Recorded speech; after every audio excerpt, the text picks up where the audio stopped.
Hello everyone, welcome to back my channel. I hope everyone is having a wonderful day. Before starting the video, please go ahead and hit the subscribe button and give this video a thumbs up. The bold and the beautiful spoilers for the week of October 20th suggest some major twists. Fans can expect Remy Price's Christian Weissman's secret is at risk.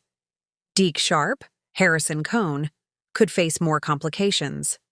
Plus, when Steffy Forrester Finnegan, Jacqueline McInnes Wood, returns, she will be full of rage. Everyone agreed not to tell Steffy about Luna Nozawa, Lisa Yamada, until she was back in prison. However, fans already know that is going to be a huge mistake. Steffy will blow, especially when she finds out about Lee Finnegan's Naomi Matsuda part in it. Then, Steffy will get updated about Luna tricking Will Spencer, Crew Morrow, into impregnating her. Steffy might be furious at John Finnegan, Tanner Novlin, Ridge Forrester, Thorsten Kaye, and Taylor Hayes, Rebecca Budig, as well for not warning her. There is also the fact that John Finnegan, Tanner Novlin, is the grandfather of Luna's baby. Will Steffy see Luna every time she looks at the child, over with Kelly Spencer, Sophia Paris, and Hayes Forrester Finnegan, Alexander and Chase Banks? They will share a happy reunion. Now that Steffy is coming back, Finn and everyone else will have a lot to update her on. Steffy might even go to the prison to confront Luna. The bold and the beautiful spoilers for the week of October 20 suggest that Deke's sneaky move could yield a victory. It just might be Deke's portfolio that impresses Hope Logan, Annika Noel. That could mean Deke gets his shot at designing for Hope for the future. However, Deke is keeping a big secret about Remy. With Deke and Electra Forrester, Linnea Grace becoming friends, Remy's sins should come out. Electra doesn't have any idea Deke is romantically involved with Remy. At some point, Electra might talk about being deep-faked and stalked, maybe even mentioning Remy's name. Fans might also see Hope and Liam Spencer, Scott Clifton, getting even closer, rebuilding their connection. Meanwhile, Carter Walton, Lawrence St. Victor, will continue moving on with Daphne Rose, Muriel Hilaire. We should be getting to know a bit more about Daphne's past. It seems the nose might have some scandalous secrets. The week of October 2024 on the bold and the beautiful promises to be a whirlwind of betrayal, temptation, and heartbreak. Just when it seems the dust might settle in Los Angeles, new storms begin to form. Some emotional, some dangerous, and all deeply personal. From Remy's risky decision that could change everything to Deacon's complicated moral crossroads, and Steffy's simmering rage that finally erupts, every scene will leave viewers breathless. The week kicks off with Remy, Joshua Hoffman, standing at the edge of a major personal and professional risk. Ever since he arrived on the scene as a rebellious design intern at Forrester Creations, he's managed to charm nearly everyone, except Steffy, Jacqueline McInnes Wood, who remains skeptical of his loyalty. But this Monday, Remy's instincts push him to do something bold, something that could not only cost him his position, but also endanger Luna's fragile future. After learning that Luna, Lisa Yamada, might be released pending her upcoming hearing, Remy takes it upon himself to speak directly with Finn, Tanner Novlan, against all advice. In a deeply emotional exchange, Remy insists that Luna is being framed, claiming there's someone much closer to Forrester who set her up.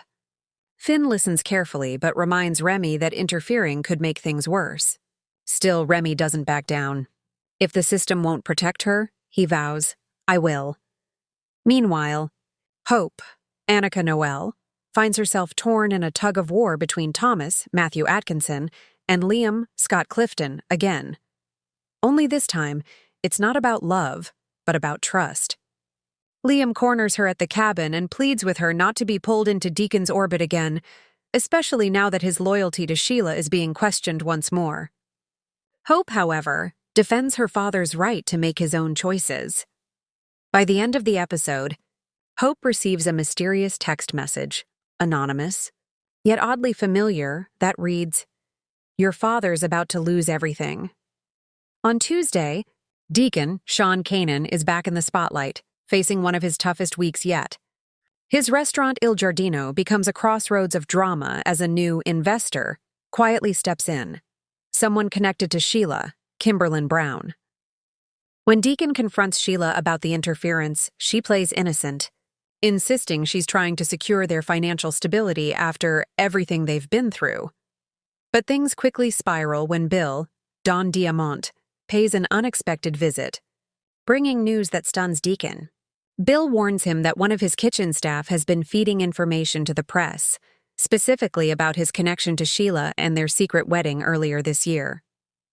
Deacon brushes it off as tabloid nonsense, but when he later finds a listening device hidden in his office, he realizes Sheila's paranoia may have turned into full-blown sabotage. Meanwhile, Finn begins to notice something off in Steffy's demeanor. She's cold, restless, and quick-tempered. Every time Finn mentions Deacon or Luna, her tone sharpens. It's clear that Steffy's patience with everyone involved in this tangled web is running out. She even snaps at Brooke, Catherine Kelly Lang, when Brooke tries to play peacemaker, saying sharply, "Don't you dare tell me how to forgive when your daughter can't stay out of chaos for 5 minutes." In a quieter moment later, Steffy stands alone at the Forrester rooftop terrace, whispering to herself, "I'm not losing everything again. Not to Luna, not to Sheila, not to anyone." Midweek brings a dark, suspenseful tone as secrets and threats collide. Deacon meets privately with Taylor, Krista Allen, who has been checking in on him since Sheila's return to the public eye. Their dynamic is surprisingly easy, flirty even, but the tension simmers beneath the surface. Taylor gently suggests Deacon come clean about everything before Sheila ruins him for good. Deacon sighs, admitting that part of him still wants to believe Sheila can change. Taylor, shaking her head, tells him flatly, "You can't fix what doesn't want to be fixed." Elsewhere, Remy's risk begins to bear consequences. His meeting with Finn has reached Steffy's ears and she's livid. Storming into the Forrester design studio, she demands to know why an intern is meddling in her family's legal affairs. When Remy defends Luna, calling her the only person who ever believed in me, Steffy's fury flares. "Believed in you?" she scoffs. She's been lying since the day she walked through that door. Their confrontation grows heated, and when Remy refuses to back down, Steffy does something shocking. She orders HR to suspend him immediately, claiming his actions have put Forrester at risk.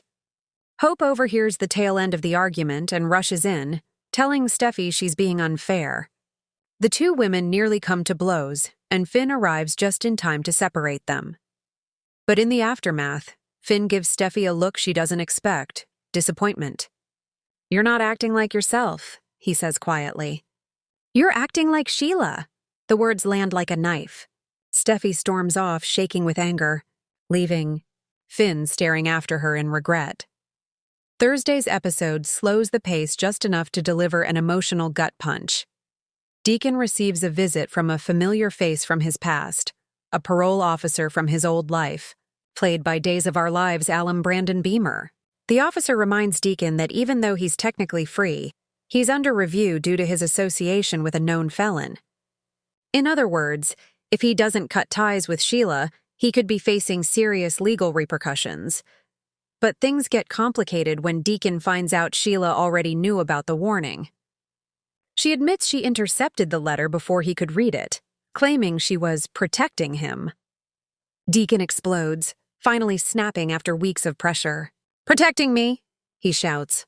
"You're destroying every chance I have at a real life." The argument turns explosive, with Sheila threatening to leave, saying she's tired of being treated like a criminal.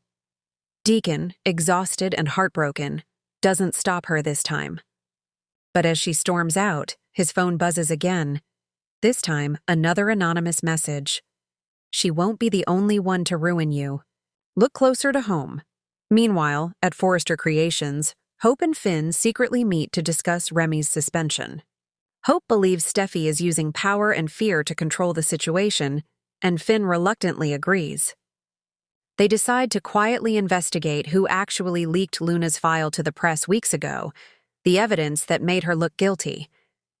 By the end of the day, Hope finds a hidden folder in the Forrester computer system labeled Project Obsidian, What she discovers inside could change everything. Friday's episode is explosive, emotional and haunting all at once. The week culminates in a massive confrontation at the Forrester main office.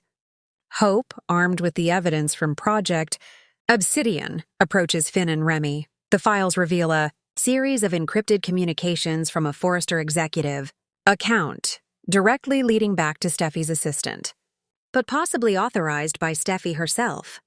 The data shows that Luna's arrest may have been manipulated to protect Forrester's reputation, and that evidence may have been planted to ensure Luna took the fall for a larger scandal. Finn is shaken to the core. When he confronts Steffy, she doesn't deny it outright. Instead, she doubles down, saying she did what she had to do to protect this family. Finn's heartbreak is palpable. "You crossed a line, Steffy," he whispers. "You became everything you said you'd never be." Steffy, however, doesn't crumble. In a moment of raw rage and defiance, she shouts, "I'm tired of being the one who has to clean up everyone else's mess. I'm tired of Sheila, of Luna, of your moral lectures. Someone has to keep this family standing, and if it has to be me, then fine." The confrontation ends with Finn walking out, visibly torn, while Steffy collapses against the office desk, trembling. Her reflection in the mirror catches her eye, and for the first time she whispers, almost fearfully, "Maybe I am like her." Back at Il Giardino, Deacon receives a visit from Hope. She tells him everything about the files, the corruption, the danger. Deacon listens, but before he can react, a new figure walks in, a woman claiming to be a federal investigator with questions about Project Obsidian. The final shot of the week. Deacon looking stunned as the agent lays a photograph on the table, showing Steffy, Finn, and a mysterious third person meeting months ago. "This," she says, "is where your troubles really began." Next week promises even more drama as the fallout from Remy's risk, Deke's complication, and Steffy's rage spreads across Los Angeles. Secrets are about to explode, relationships will shatter, and long-buried alliances will come to light. Steffy's control slips as she faces public scrutiny over her role in Luna's arrest. Finn must choose between his loyalty to his wife and his conscience. Hope and Deacon team up, uncovering a conspiracy that could destroy Forrester Creations. Remy goes missing, leaving a cryptic note behind. And Sheila, always watching from the shadows, smiles knowingly, because chaos is the only language she truly understands. Thanks for watching this video, and please subscribe our bold and beautiful Update YouTube channel for more update news.